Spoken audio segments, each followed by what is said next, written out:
You've heard members of Congress say they're doing everything they can to battle this regime, but they have no power. They're in the minority, that their hands are tied.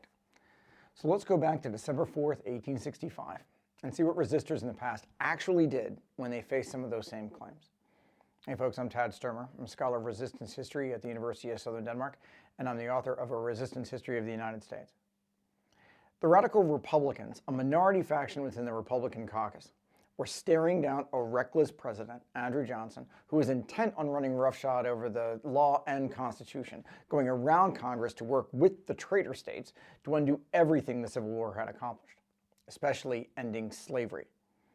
So get the Southern states back and return to business as usual in the first republic that the founders created. As Lincoln had said, if preserving the Union could be accomplished by ending slavery, great. But if it couldn't, well, that was fine with him too. After all, his big deal, and that of many others, even though he opposed slavery, was only to oppose its extension into new territories, halting it, preserving it where it was in 1860. That, of course, still wasn't good enough for the enslavers, for whom the endless expansion of slavery had already been a priority of the federal government since, 1790. And even after 4 years and more than 700,000 dead, too many of the white guys in charge felt that way. They said America needed to reconcile. But reconcile to them meant what compromise with enslavers had meant for decades. Reconcile really meant surrender, even if they had won the war on the battlefield. Yes, the opponents of slavery had achieved the 13th Amendment that ended slavery, in most cases. But there were ways around that. So the enslavers thought, at least. Let the anti-slavery resistance have their win with the 13th Amendment. Now let them try to enforce it. And, by the way, there was that pesky little clause in there, slavery banned except as a penalty for crimes.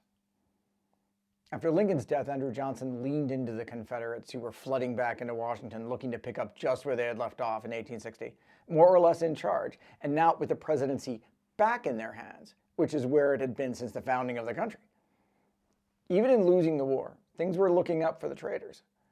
After all, and this was lost on no one, the 13th Amendment that abolished slavery passed in the House of Representatives by a margin so thin you could see through it, just 2 votes more than the 2/3 majority required, without the traitor states even being there. Imagine what they could do and what they would stop when they got back into Congress. Not if, when they got back. But the radical Republicans weren't having it. They knew that 2-vote margin. It was tattooed on their hearts.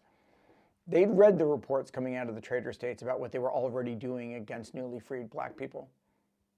And they didn't care what the war had been about for anyone else. For the radical Republicans, it had always been about the extension of the resistance they had been waging for decades against the Constitution of the First Republic to end the enslaver power that defined it. These were the folks called disunionists before the war. If the Union needed to end for slavery to end, then that was fine with them, so be it. And that couldn't just be about ending slavery. It had to take a step further to truly transform the country by establishing a new idea, one Lincoln never agreed to, that guaranteed and protected the rights of not only freed black people, but everyone, regardless of race, forever. That's what the war meant for them. And they were watching a renegade president run over all that, ruin the chances of any of that. They needed to enforce the 13th Amendment and recreate the Constitution with a 14th Amendment more influenced by the French Revolution than by the American Revolution. Rights for everybody. That would require a 2/3 majority. And they needed to be able to not just go around the president, they needed to run him over. They needed to override his vetoes and show everyone else who was really in charge. That would also require a consistent 2/3 majority. So what to do when, in returning to session in December of 1865, they found that Tennessee, Louisiana, and Virginia had sent new members to the House, and more were on their way. Again, the radical Republicans remembered that 2-vote margin for ending slavery. Everything else was hanging on this one moment as dozens more votes against them were standing there already in the House of Representatives, just waiting to be recognized by the clerk and take their seats. And then something strange happened.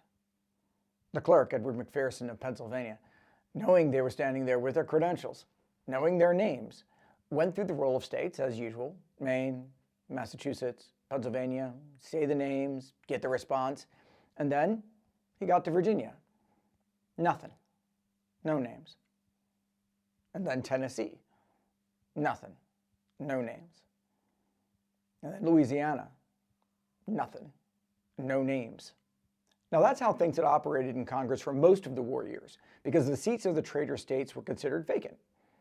But this was different. New governments had certified new members, and they were standing right there in front of McPherson. Horace Maynard of Tennessee came down to the well, waving his credentials at McPherson. Hey, other members were kind of shocked, like Brooks of New York. Maynard tried to interrupt McPherson while he's in the middle of the roll to ask why they were being ignored. But McPherson told Maynard that he couldn't stop in the middle of the roll call, wait for him to be done. And then, when McPherson was done, he told Maynard that he couldn't recognize Maynard because he wasn't on the roll. And then Thaddeus Stevens stood up, and with the members from the traitor states watching, introduced a resolution that would bar members from any traitor state from taking a seat in Congress until a new joint committee said they could. And, by the way, he would chair that committee. And it was done. One of the badass resistance moments in American history, showing what could happen when the resistance made it past the barricades, gained power however they could, for however long they could, on the inside.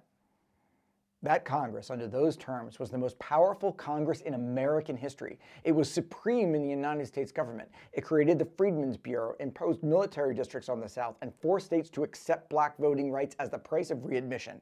It passed the 14th Amendment and the Civil Rights Act of 1866, and ran over veto after veto of Johnson's to make the war mean what they said it meant.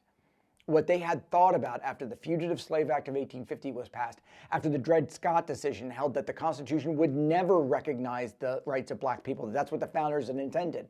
And after one of their own, Charles Sumner, was beaten senseless on the floor of the Senate for calling all that out by one of the enslaver power and having that beating celebrated. But the radical Republicans briefly turned upside down the constitutional order James Madison had designed. December 1865 was the precise moment when legislative resistance became governing power. The founders' first republic had to end, and they were going to do it. The 39th Congress made the multiracial democracy that America became, and they did it because they knew they wouldn't ever have another chance. They knew the clock was ticking. They couldn't hold back the traitors forever, but they could bar the door against them for just long enough to, as they said, secure by counsel what had been won on the battlefield. That's the resistance lesson. What did they do? Whatever it took. They didn't find a way, so they made a way. Stakes, scoreboard. Let the philosophers and historians worry about the consequences. Imagine if there was such a resistance today. Can't find a way? Make one. The enslavers never hesitated to use every mechanism the Constitution gave them to expand slavery, so the radical Republicans didn't hesitate to use power when they finally had it. So the question is, what's anyone else waiting for? And if you want to know more, this just happens to be chapter 9 of my book.